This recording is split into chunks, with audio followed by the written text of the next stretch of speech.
बिस्मिल्लाहिर्रहमानिर्रहीम, अस्सलाम वालेकुम। अगर आप लाहौर ठोकर नियाज बेग से एयरपोर्ट की जानिब जाएं तो जो सबसे पहला अंडरपास आता है उसके ऊपर लिखा हुआ होता है मीर चाकर आज़म रिंद।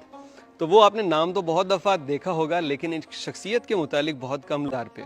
मीर चाकर आज़म रिंद जो बलोचों के एक ऐसे अजीम लीडर थे जिन्होंने इनको ऐसा मुत्तहिद किया कि आज भी बलोचों के तमाम जितने भी ट्राइब्स हैं वो इनकी इज़्ज़त सब यकसा होके करते हैं। चाहे कोई लाशारी है, मकरानी है, रईसानी, कोई भी है, वो इन सरदार की इज़्ज़त बहुत करते हैं क्योंकि ये इसी काबिल थे कि इनकी इज़्ज़त की जाए, क्योंकि ये एक बड़े खुसूसियात वाले बहादुर लीडर थे। इस मकबरे के अंदर यहाँ पे उनकी कब्र है, इस गुंबद नुमा बिल्डिंग के अंदर, वो आपको दिखाएंगे।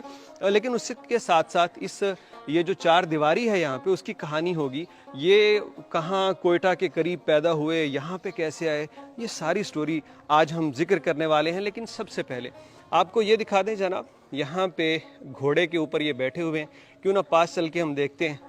तो बलोचों ने इस कदर इनसे मोहब्बत की थी कि ये आज तक बलोच ट्राइब्स के अंदर सबसे ज़्यादा मशहूर, नडर और बेबाक लीडर के तौर पे जाने जाते हैं। ये इनका मुजस्समा यहाँ पे लगा हुआ है।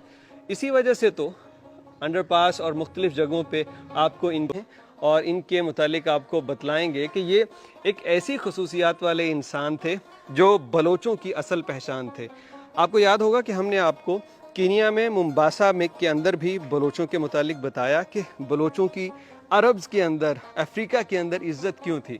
तो वही बहादरी की अलामात आज इस जगह पे आपको बताते हैं इस अजीम सरदार के बारे में।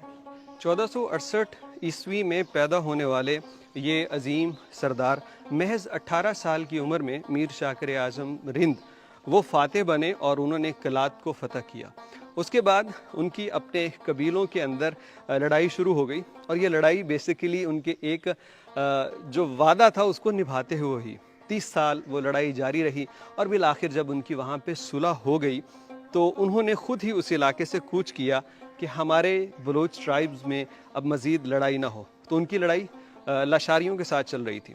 तो वो यहाँ पे इस मकाम पे ओकाड़ा से तकरीबन 13 किलोमीटर दूर सतघरा का मकाम है, जहाँ पे आके वो आबाद हुए। सतघरे के मुतालिक लोग कहते हैं कि ये वो जगह है जो बलोच सरदार के साथ 7 ख़ानदान आने की वजह से इसका नाम सतघरा हुआ। कोई कहता है कि यहाँ 7 मरतबा ज़लज़ला आया, ये दोबारा आबाद हुआ, इसलिए इसको सतघरा बोलते हैं। तो मुख्तलिफ़ बातें हैं, लेकिन खैर हम नाम में नहीं जाएंगे। आपको बताते हैं कि यहाँ पे आके जब वो आबाद हुए तो यहाँ उन्होंने इस जगह को महफूज करने के लिए एक लंबी मुरब्बा शक्ल की बड़ी मजबूत किस्म की ये दीवार बनाई। इसको अगर करीब जाके मैं आपको दिखाऊं तो ये उस ज़माने की एक बहुत मजबूत दीवार मानी जाती थी। ये देखिए। तो इस दीवार को बनाने के बाद उन्होंने अपने बाकी कबीले वालों के साथ रहना शुरू किया। और बलोच सरदार कहा करते थे, क्योंकि वो ख़ुद बड़े बहादुर, बड़े नडर और इंतकाम भी अंदर, तो इसारो कुर्बानी भी उनके अंदर, तो वो कहा करते थे, मतलब इस कदर बहादुर इंसान थे, वो कहते थे कि मैं अपने दुश्मन के इंतकाम की भी कदर करता हूँ जो मेरे इस ऊंची किले की दीवारों पे हमला करने की जुर्रत रखता है। तो वो बहादुरी को इस तरह पसंद करते थे कि बहादुर दोस्त तो पसंद था ही, लेकिन बहादुर दुश्मन की भी वो दिल से कदर करते थे। और हमेशा कभी भी उन्होंने ताकत का साथ नहीं दिया, बल्कि जो मजलूम या कम ताकतवर लोग थे या ग्रोह थे उनका साथ दिया। इसके बारे में हम आपको मज़ीद बताते हैं कि इनकी क्या हिस्ट्री है। मुगलिया अम्पायर के अंदर इन्होंने किस शहज़ादे और बादशाह को सपोर्ट किया, और शेर शाह सूरी को इन्होंने अपनी कैंपेन की वजह से, लड़ाई की वजह से शिकस्त दी। लेकिन उसके साथ हम अंदर चलते हैं। ये हमारे दोस्त आए हैं, वो हमें यहाँ पे उन्होंने दरवाज़ा खोला हमारे लिए, तो अंदर चलेंगे। आवाज़ ज़रा आहिस्ता होगी, बस अंदर से आपको इनका मकबरा दिखाना मकसूद है। तो ये तकरीबन कोई 400 साल पुरानी बिल्डिंग है, जिसको डेफिनेटली बाद में रेनोवेट किया गया है। لیکن یہ تب سے لے کے آج تک یہاں پہ ہے. یہاں پہ جوتے اتار دیں گے کیونکہ یہ بہت ہی ایک عزت کی جگہ ہے ان کے لیے. تو یہ دیکھیے جناب اندر سے قبر. کہتے ہیں کہ یہ قبر پہلے بہت نیچے ہوا کرتی تھی اور اب اس کو ذرا انہوں نے نشانی کے طور پہ اوپر کر دیا. تو یہ ہیں عظیم بلوچ سردار میر چاکر اعظم رند. اللہ ان کی قبر پہ رحمت نازل فرمائے. کیونکہ یہ کہا کرتے تھے، یہ کہتے تھے کہ بزدلی اور جھوٹ یہ دو ایسی چیزیں ہیں جو انسان کے ایمان کو تباہ کر دیتی ہیں. تو یہ ان سے بڑی نفرت کرتے تھے اور بہادر آدمی تھے، جنگجو تھے.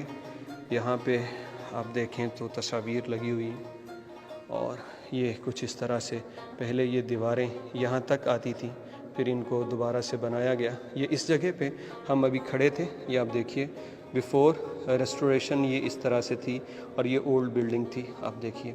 اور اس کے بعد انہوں نے یہاں پہ اس کو کاٹ کے یہ راستہ بنایا جہاں سے ہم نیچے آئے اور اس جگہ پہ کھڑے ہو کے میں اس دیوار کے ساتھ چل رہا تھا. تو یہ بھی انہی کی آئی تھنک تصویر لگتی ہے. چاکر اعظم، جی یہ چاکر اعظم ہی ہیں. جوانی کی تصویر. اور یہ قبور مزید بھی ہیں یہاں پہ. یہاں اس طرف اگر آپ کو دکھائیں تو یہ بھی رینوویٹ کیا گیا. پہلے کچھ اس طرح سے تھا، پھر اس کو بنا کے ایسے کیا گیا. اور یہ یہاں اس قلعے کی دیوار کے حال تھے اس طرح، اس کو بھی انہوں نے بہتر حالت میں کر دیا. تو یہ اس وقت انہوں نے جب وہ 15ویں صدی میں آئے تھے یا 16ویں صدی میں، تو یہ بڑی مضبوط ایک مربع شکل کی فصیل تعمیر کی تھی جو ان کا قلعہ تھا. اور وہ اسی لیے تو کہتے تھے کہ وہ بڑا بہادر ہے جو میرے اس اونچے قلعے کی دیواروں کے اوپر حملہ کرنے کی جرت رکھتا ہے، میں اس کے انتقام کی قدر کرتا ہوں. یہ بہت اچھی بات ہے گورنمنٹ آف پنجاب نے چلے کہیں تو کچھ کیا. اس کو دیکھ کے خوشی ہو رہی ہے کہ اس کو محفوظ کیا گیا.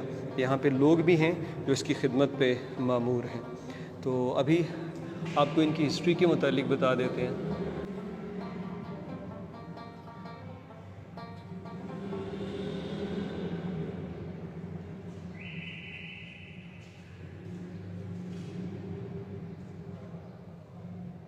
مقبرے کے اندر چونکہ گونج بہت زیادہ ہے اس لیے میں اس کے راؤنڈ اباؤٹ گھوم کے آپ کو یہ بلڈنگ بھی دکھا رہا ہوں مختلف اطراف سے اور اس کی ہسٹری کے بارے میں بتاتا ہوں. میر چاکر اعظم رند کی بہادری پورے خطے میں مشہور تھی اور مغلیہ سلطنت کے ایک بادشاہ تھے ہمایوں.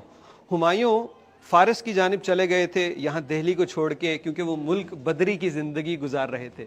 تو فارس سے ان کی واپسی اس لیے ہوئی کیونکہ میر چاکر اعظم رند نے ان کو زبان دی اور کہا کہ ہم آپ کے ساتھ مل کے لڑیں گے، آپ آئیے. تو پھر میر چاکر اعظم رند وہ ہمایوں کی فوج جو بہت کمزور تھی شیر شاہ سوری کے آگے، اگرچہ شیر شاہ سوری نے پہلے میر چاکر اعظم سے مدد مانگی تھی لیکن انہوں نے انکار کر دیا. انہوں نے کہا کہ میں کسی کمزور کے خلاف ایک طاقتور سے نہیں اتحاد کر سکتا. تو وہ انہوں نے اتحاد کیا کمزور کے ساتھ ایک طاقتور کے خلاف. تو پھر دیکھا گیا کہ کس طرح سے میر چاکر اعظم رند کی فوج اور ہمایوں کی فوج نے مل کے اس شیر شاہ سوری کے اقتدار کو ختم کر دیا اور دہلی پہ قبضہ ہوا ہمایوں کا. ہمایوں نے پھر خوش ہو کے یہ سارا خطہ اور یہاں کی زمین اور بہت سارے گھوڑے اور نوکر چاکر وہ میر چاکر اعظم رند کو دیے، جس کے بعد وہ یہاں پہ ایسے آباد ہوئے کہ مرتے دم تک وہ یہاں پہ رہے. اور آج ان کا یہ مزار، ان کی قبر یہاں ہونا اس بات کی گواہی دیتی ہے کہ انہوں نے پھر اس خطے سے اپنی محبت میں کمی نہیں آنے دی اور اپنے آبائی وطن جانے کی بجائے وہ یہیں پہ دفن ہو گئے. تو میر چاکر اعظم رند کی یہ ویڈیو اور ان کی یہ بہادری کی داستان اگر پسند آئے تو آپ لائک کر کے شیئر ضرور کیجیے گا. یہاں پہ ماشاءاللہ مقامی احباب بھی آ چکے ہیں اور اگر آپ کبھی آنا چاہیں تو آپ اکاڑا کی طرف سے آئیں تو تقریباً 12-13 کلومیٹر کے بعد آپ یہ ست گھرا جو قصبہ ہے وہاں آ سکتے ہیں، آپ کو مل جائے گا. اور رنالہ خرد سے آئیں تو تب بھی تقریباً 8-9 کلومیٹر کا یہ فاصلہ ہے جو آپ طے کرتے ہوئے یہاں پہنچتے ہیں. یہ ہے مقبرہ اور جگہ میر چاکر اعظم رند رحمۃ اللہ علیہ کی. ایک بہادر انسان کے مقبرے سے مجھے دیجیے اجازت اور انشاءاللہ ملتے ہیں کسی اور عظیم لیڈر، کسی اور خاص مقام سے ایک نئی ویڈیو کے ساتھ.